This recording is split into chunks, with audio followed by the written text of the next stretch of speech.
My friends, an article in a secular magazine gave this analysis of modern-day marriage. It said, "It is the most fragile of American institutions. It is disposable. If it doesn't work, and it usually doesn't, then get another and another.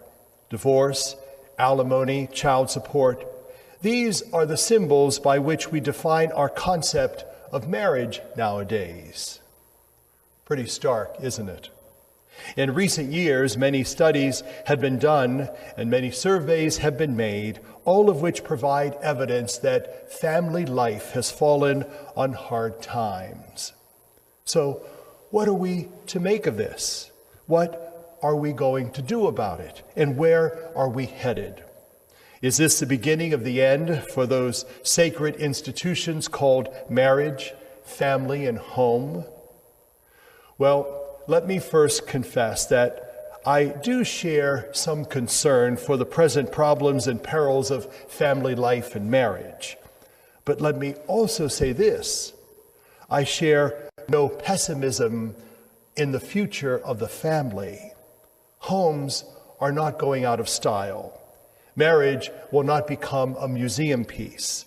The family is here to stay, not simply because God has decreed it, but because people desperately need it. Family life will endure because there really is no substitute for it. Contained in today's beautiful gospel are three things that convince me that the family is here to stay.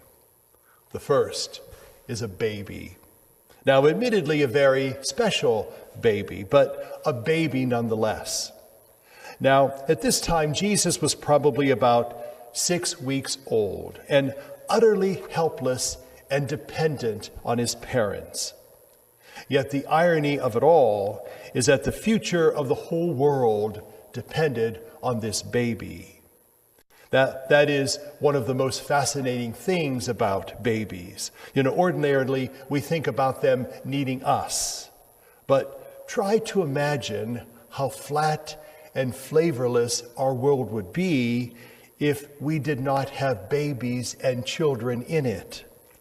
We need babies, and babies need us. That makes family life indispensable. I think another reason can be seen in Mary and Joseph. Now, the most evident thing about them is that they provided a home in which Jesus grew up from childhood to adulthood. And that tells me something compelling about them. Jesus could not have become the person that he became if he did not grow up in a loving, friendly home. You see, I think that Jesus became who he was because he was surrounded in an atmosphere of a warm and loving family. And people in the home genuinely loved each other. That is another reason why the family is here to stay. I think a third and final reason can be seen in Simeon and Anna. Remember, they were the ones who met Jesus in the temple. The implication is that both Simeon and Anna were very old people. And the experience that brings the two of them together in any story is the joy that they shared with the Holy Family. To be sure, it was a special kind of encounter. But there was a broader principle at work that applies to all of us.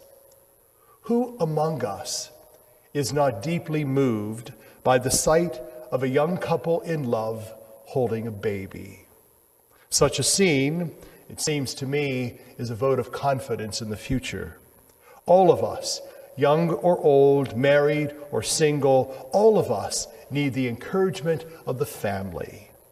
The family is here to stay, not simply because God has decreed it, but because every one of us desperately needs it.